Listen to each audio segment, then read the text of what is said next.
Assalamualaikum warahmatullahi wabarakatuh. Waalaikumsalam.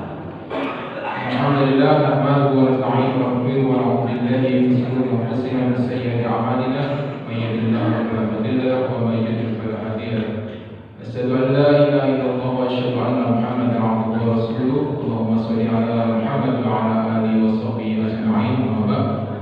Para Bapak Ibu jemaah salat Subuh yang saya hormati Allah Subhanahu wa taala, pertama mari kita senantiasa panjatkan rasa syukur kita kepada Allah Subhanahu wa taala atas segala nikmat yang Allah berikan kepada kita, sehingga di pagi ini kita masih diizinkan oleh Allah untuk bisa menunaikan rutinitas ibadah kita, dan sekaligus kita bisa berkumpul di majelis ini untuk melaksanakan rutinitas kajian kita di kajian subuh yang insyaallah di pagi ini nanti akan disampaikan oleh Ustaz Raditya. Bapak Ibu yang kami hormati, mari kita pada pagi ini, mari kajian pada pagi ini kita buka dan kita awali baca basmalah sama-sama. Bismillahirrahmanirrahim. Selanjutnya waktu dan tempat kami ajukan kepada Ustaz Rizky Aditya. Waktu dan tempat kami ajukan.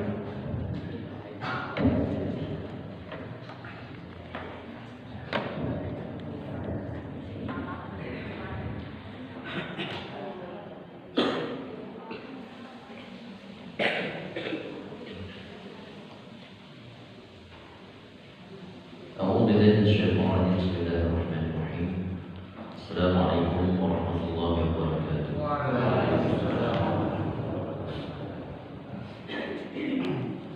Alhamdulillahirabbil alamin. Wal aqibatu lil muttaqin. Fala udwana illa 'alal zalimin. Wassalatu wassalamu ala asyrafil anbiya'i wal mursalin wa 'ala alihi wa sahbihi wa man tabi'ahum bi ihsan ila yaumiddin. Amma ba'd. Rabbi sadri wa yassir li amri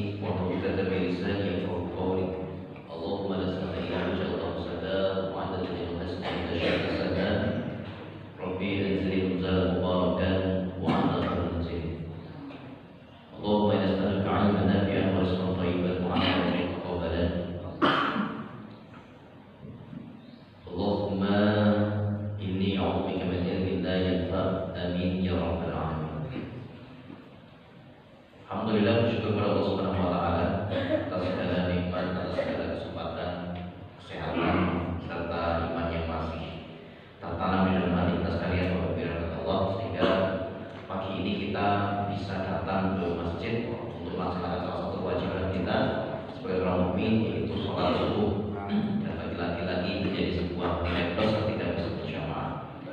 Salah satu doa yang kemudian Rasulullah SAW ajarkan setiap buku yang tidak boleh kita lupa adalah doa yang barangkali mungkin kalau panjenengan sudah hafal. Allahumma inni as'aluka 'ilman nafi'an wa rizqan thayyiban wa 'amalan mutaqabbalan.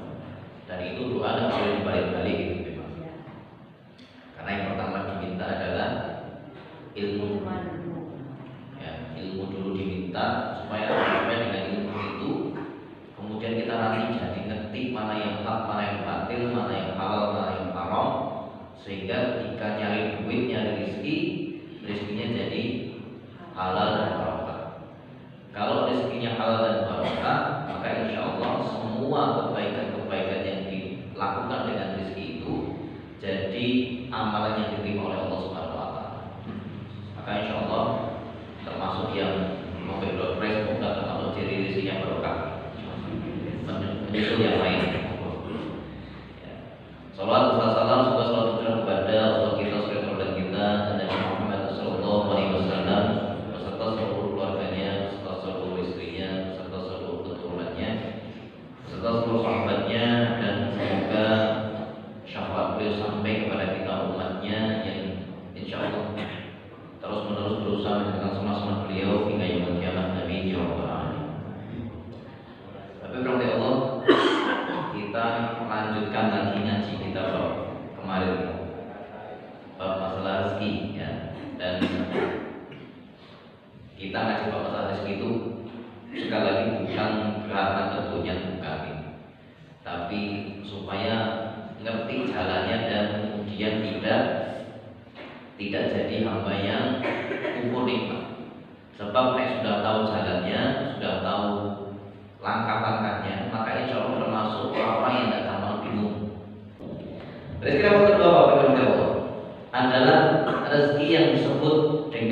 rezeki yang dipaksakan. Rezeki sing dipaksake. Jika irodo maksud ada wonten, dan ini juga bagian dari kekuasaan Allah Subhanahu wa taala. Sebab kalau tahu memang manusia itu ada kalanya tidak sabaran. Jadi memang Allah sediakan rezeki-rezeki yang bisa diambil dengan cara rodok maksa sithik. Dan terbagi jadi dua. Sing dipaksa dengan cara halal dan dipaksa dengan cara haram. Kita ngomong yang dipaksa dengan cara haram dulu. Contoh, korupsi, nyolong, maling. Itu maksa sebenarnya bukan jalannya. Korupsi itu belum jalannya, tapi dia maksa, diambil. Diambil dulu. Jalurnya jalur haram. Terhitung rezeki betul, tetap terhitung rezeki. Ya. Jadi kalau ada orang yang nyolong itu kita masuk rezeki. Tapi jalurnya jalur haram. Ya, jalurnya haram. Kalau saya jalur halal, rezeki yang dipaksakan lewat jalur halal.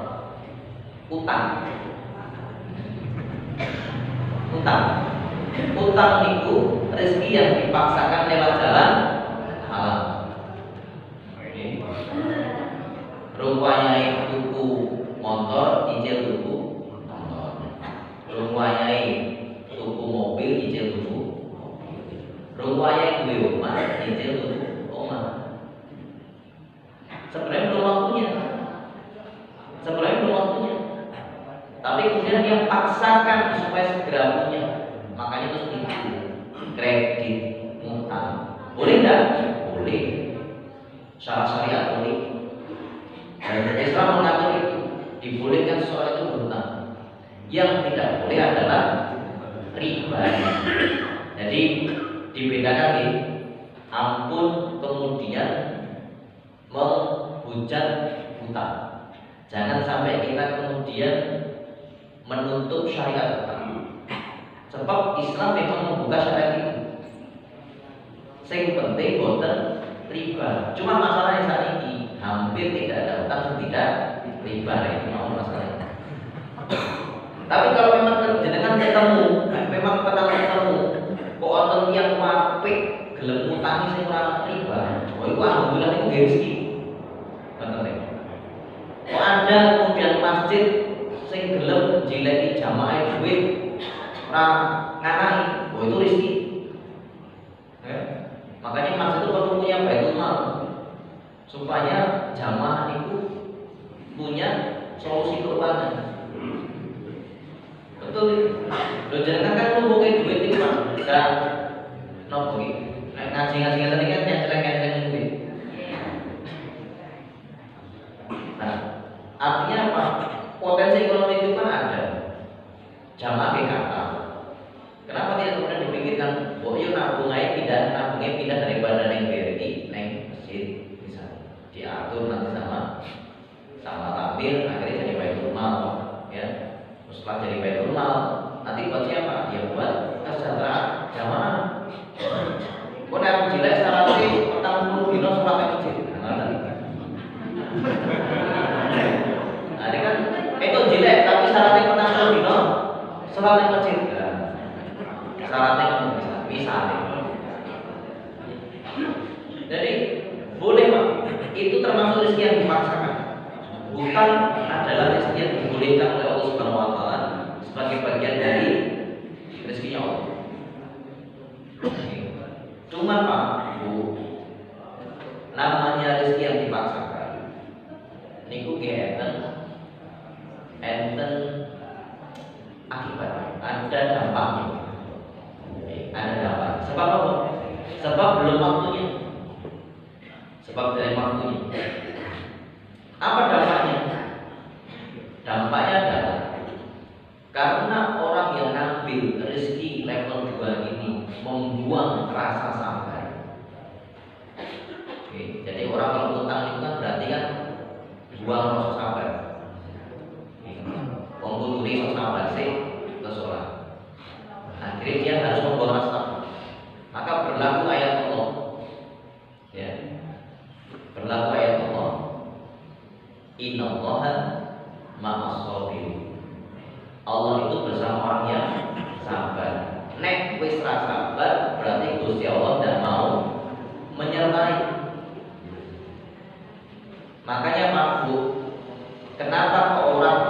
itu selalu was-was, selalu gelisah. Sebab Allah boten purun ngancani. Coba jangan lihat orang-orang yang utang itu pasti gelisah.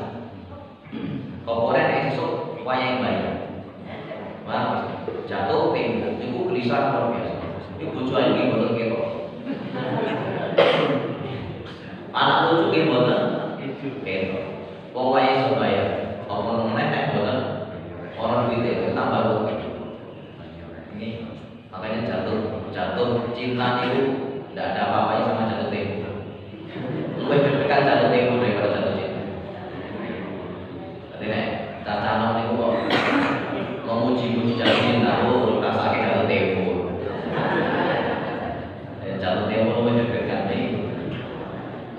Jadi niku Pak, orang kalau kemudian dia punya hutang, pasti Allah tidak mau menyertai. Ketika Allah tidak mau menyertai, maka berlaku was-was dalam hatinya. Sebab apa namanya? Hanya dengan mengingat Allah hati menjadi tenang. Wa tatma'innu qulubuhum bi dzikrillah. Orang kalau pengen hati yang tenang itu ya zikir kepada Allah, ingat kepada Allah Subhanahu wa taala. Dan Allah saja tidak diiling, tidak diingat, maka kemudian was-was. Maka kemudian dalam satu hadis Rasulullah SAW menyampaikan, orang yang punya hutang itu akan kena dua penyakit. Satu, rendah diri di siang hari. Wong nek diutang itu mabuk mesti minderan isin, rendah diri di siang hari. Apa mulai nek sampai ditekani debt kolektor, dibongkok-bongkoki, mesti isi. Nek pun biasa kulino ora isi. Tapi lumrahe wong iki kula ngomong lumrahe wong. Ya wonten sing ngoten iki. Tapi nek lumrahe wong digedor-gedor ora sampai omahe di tempel stiker rumah ini disita. Nah, wis mesti isi. Motornya kok kemudian tiba-tiba diangkut sama leasing, pasti mahal. Atau ketemu wong sing ngutangi, niku nggih golek dalan liya. Makanya kemudian Rasulullah SAW menyampaikan, orang yang punya hutang itu pertama penyakitnya rendah diri di siang hari. Yang kedua, gelisah hati di malam hari. Nek wengi gelisah, nek awan isinan. Maka semua orang yang punya hutang itu pasti gelisah. Masih duit tinggu nyawa. Meskipun punya uang untuk bayar, tetap gelisah.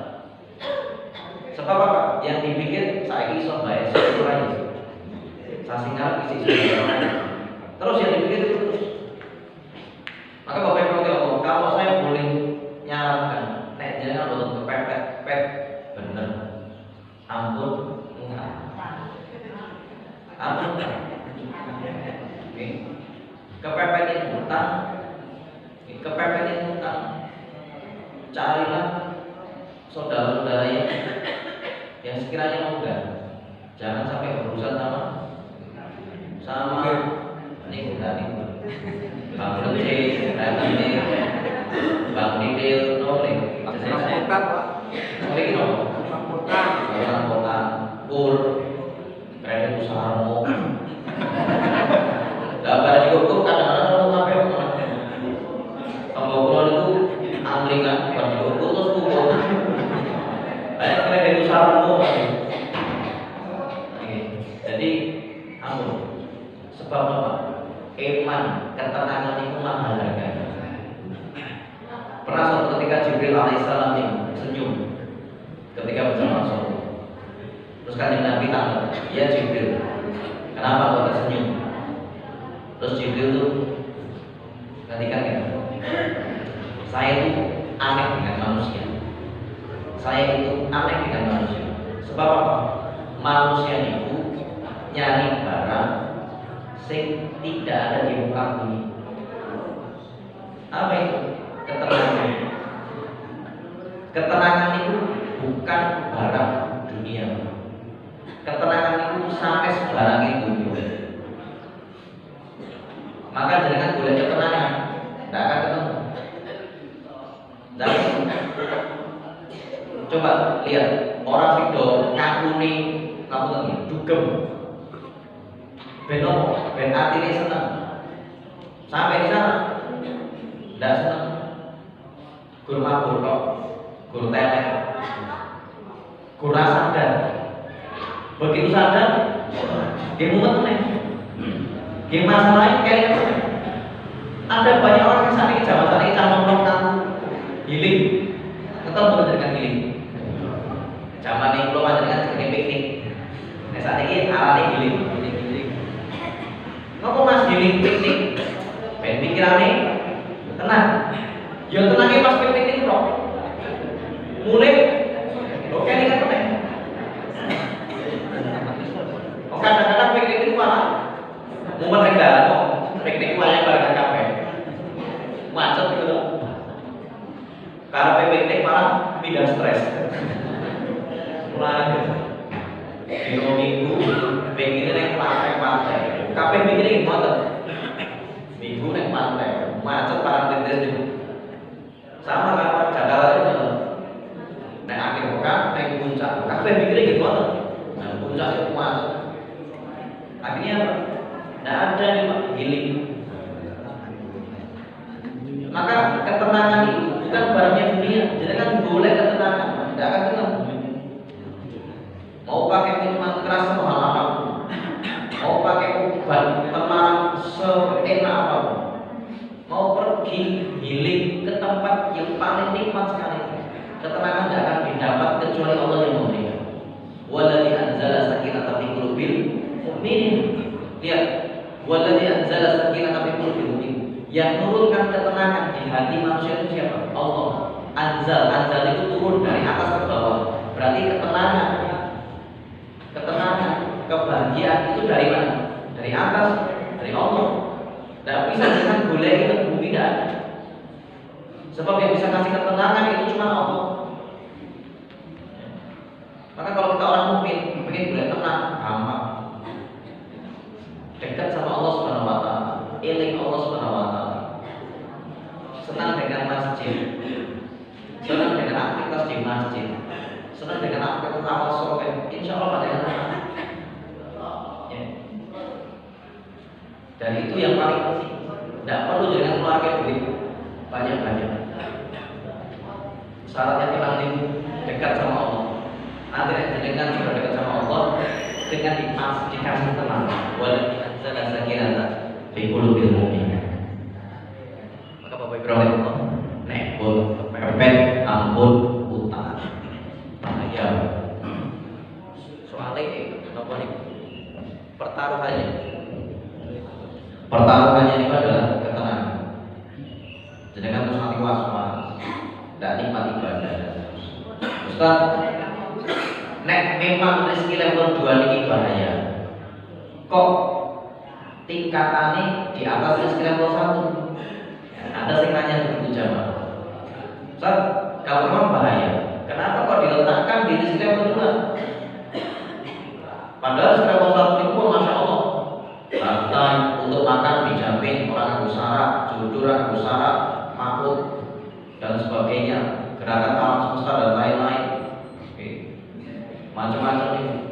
Saya bahkan sampai dulu Pak, ketika nulis buku rezeki level 9 niku berhenti nulis 1,5 tahun. Sebab apa? Ketika saya mulai rezeki level 1 itu contohnya kuatah sekali. Tidak habis-habis. Saking kanai, saking kuatnya kajian tentang rezeki level 1. Itu akhirnya saya berhenti.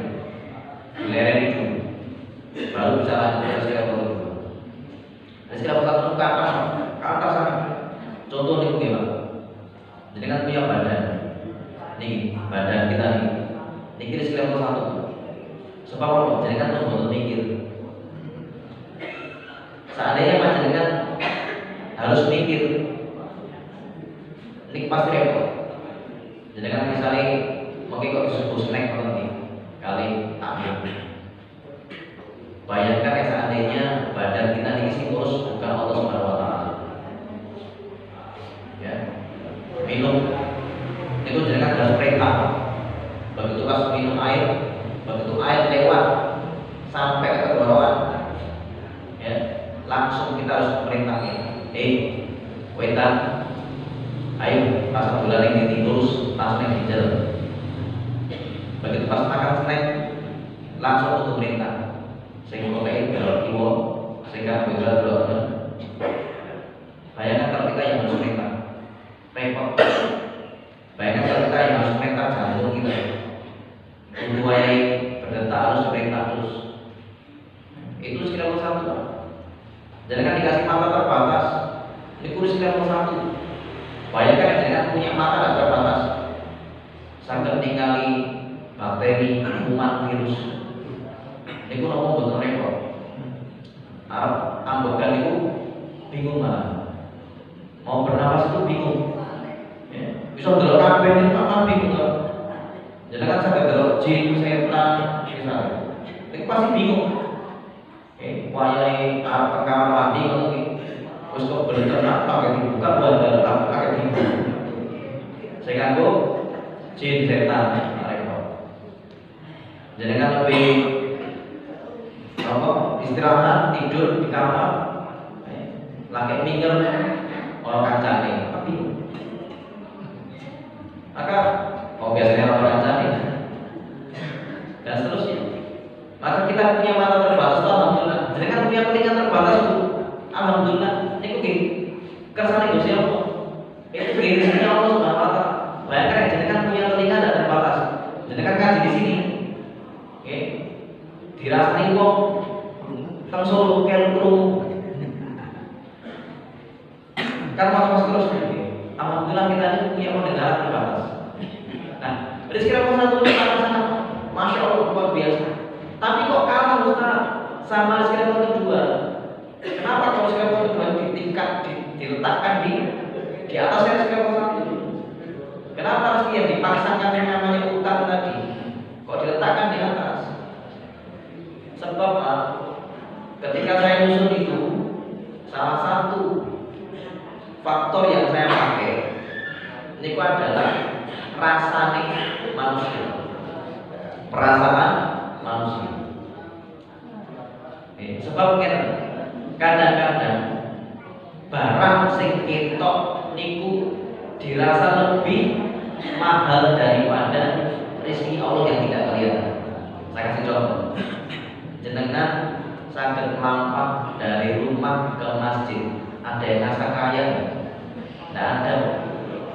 Boten enten sing saged melampah saking dalam sampai masjid kok kemudian merasa aku suwi tenan.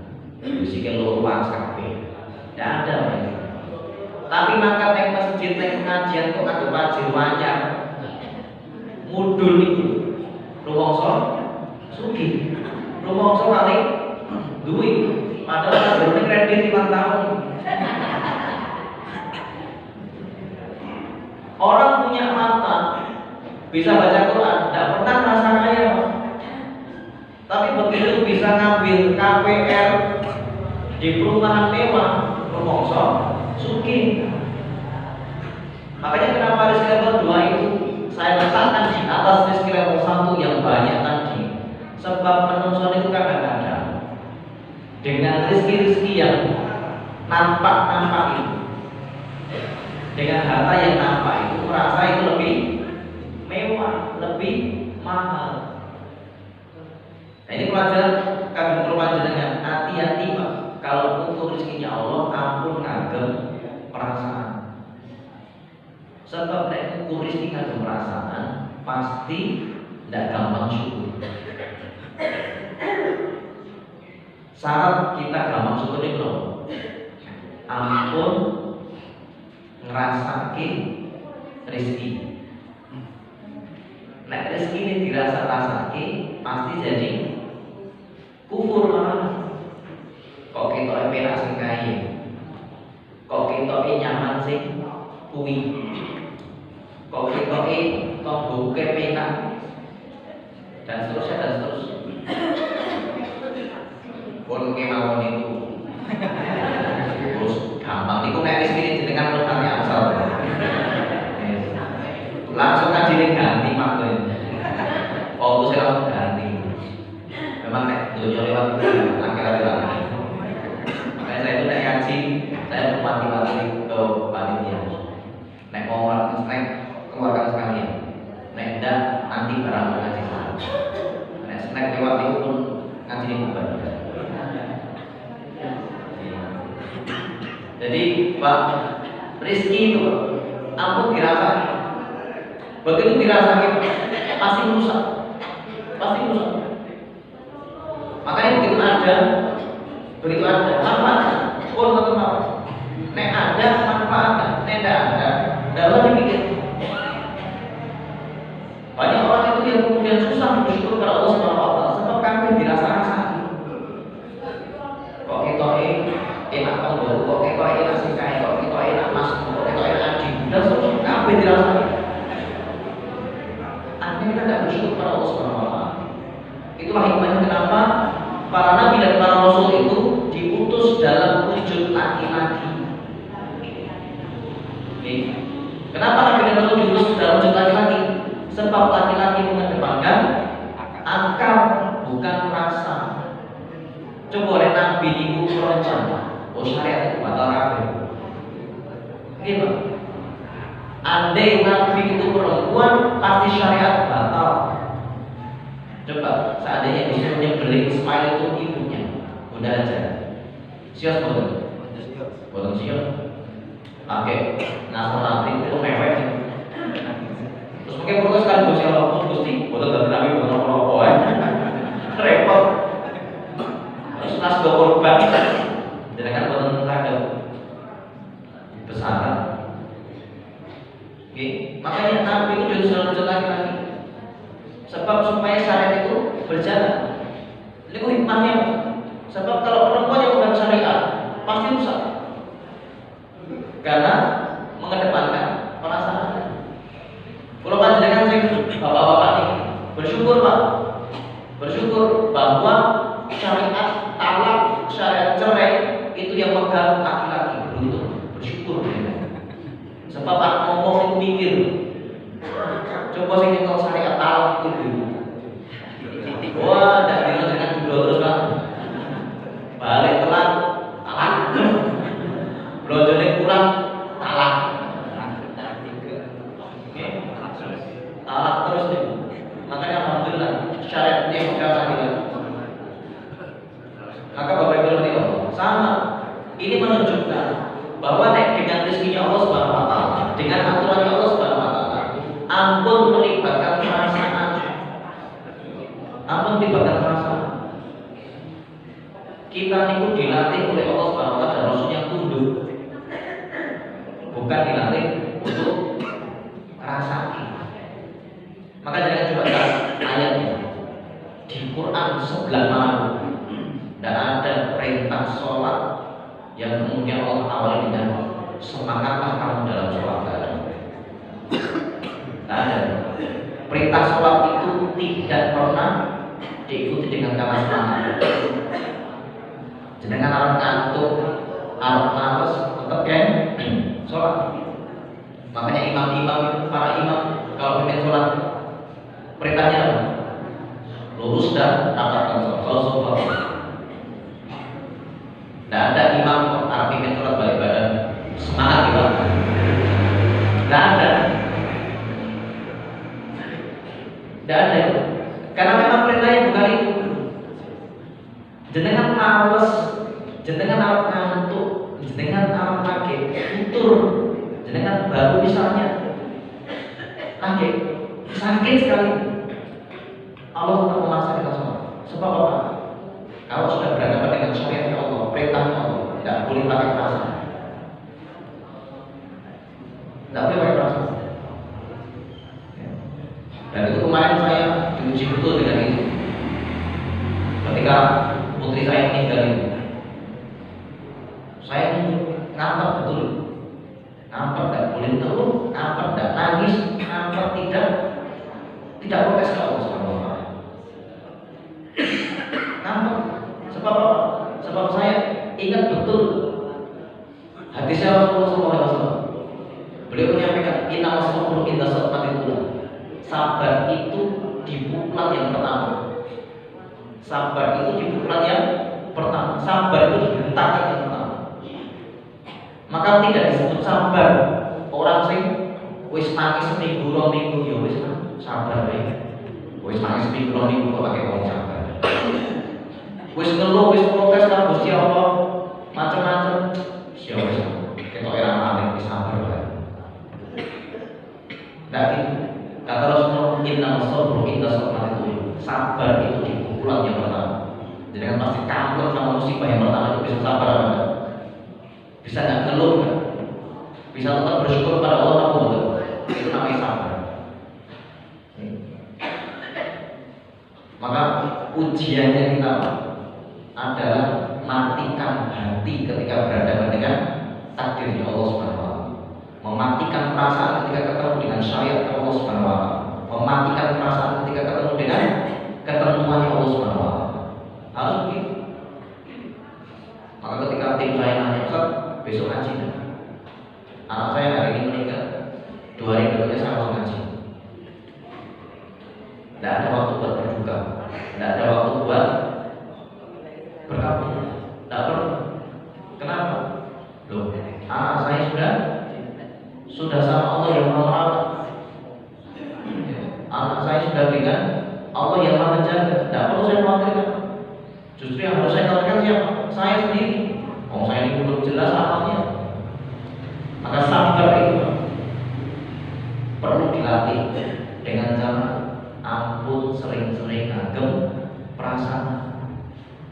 Maka ibu-ibu, nek kali bapak, nek kali garwoni, ampun jero-jero sing tresno. Mengke rabi meneh dak dilo. Nggih. Pun kersane. Ben. Ya. Mulai kok bosan tak boleh di. Benar gampang. Gampang. Apa-apa ikutan. Kalih bojone, kalih garwane, ndak usah jero-jero sing tresno. Ya. Maka dalam urusan pernikahan itu kita doakan apa dulu ketika nikah? Semoga sakinah, mawaddah, warahmah. Kenapa pakai kata mawaddah di situ? Karena mawaddah itu artinya cinta tapi sing boten berbalas. Ya, cinta selalu salah. Wes pun, terus cukup cintai saja, tidak butuh dibalas. Nek balas ya syukur kan, nek balas terus kamu ya syukur, nek ora ya wis. Sing penting aku ngabdi karena perintahnya Allah Subhanahu wa Ta'ala. Cukup gitu. Jadi jenengan ampun ngarepe wah aku wis terus nong siramu Pak. Aku wis tenang karo jenengan Pak. Kok jenengan ora tenang karo aku iki. Nek jenengan kok bahas iki. Boten enten TI. Jenengan pun ngeki 100% karo kok lagi 100%. Sing 40 jadi makan. Wah itu dibahas terus ramu-ramu. Maka tugas kita adalah memberikan saja. Pun di urusannya Allah Subhanahu wa Ta'ala. Maka Pak, pelajaran sekali kedua ini mengingatkan keluar dengan supaya apa? Jangan gampang pakai ora. Rizkinya Allah buat kita itu pasti cukup Pak, pasti cukup. Sing marai ra cukup niku nek pun bandingi kali nikmati liyane. Jane cukup Pak. Daharan betul jane pun cukup. Goro-goro delok kok mbone makanan kaya bakar. Pecere mobil enak.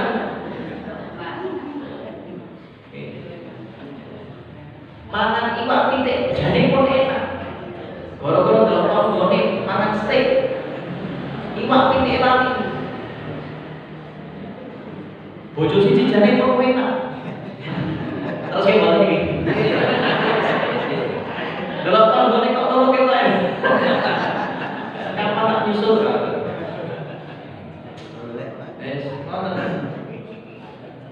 Makanya rezeki Allah bagi kita itu cukup dan pasti tepat waktu.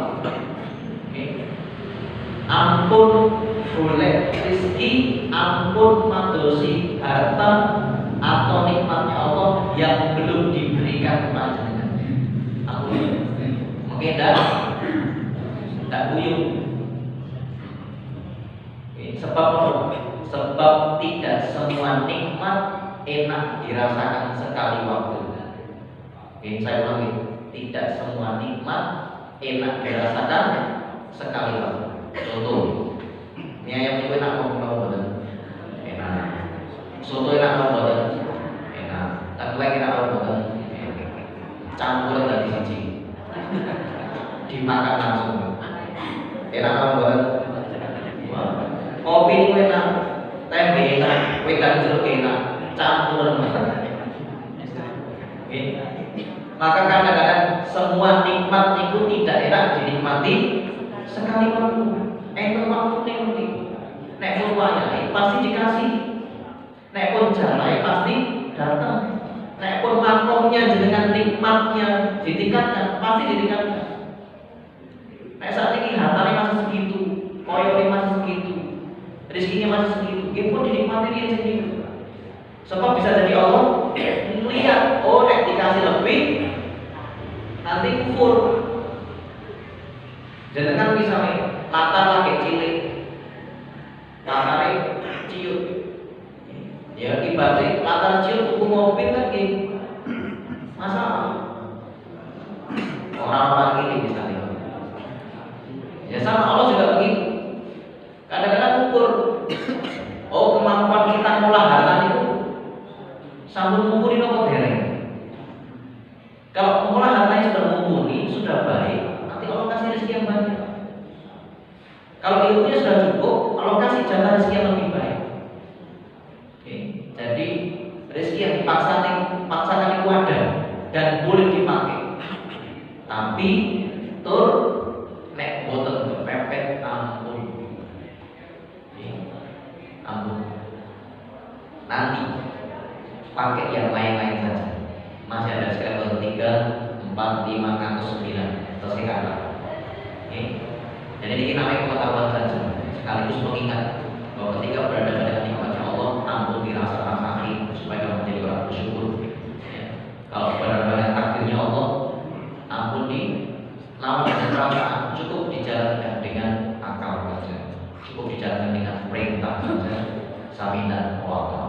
Baik Bapak Ibu Allah, cekap semangat barangkali kita ngajinya pagi hari ini, insyaallah satu jaman dan semoga lebihnya Allah berikan keberkahan buat kita.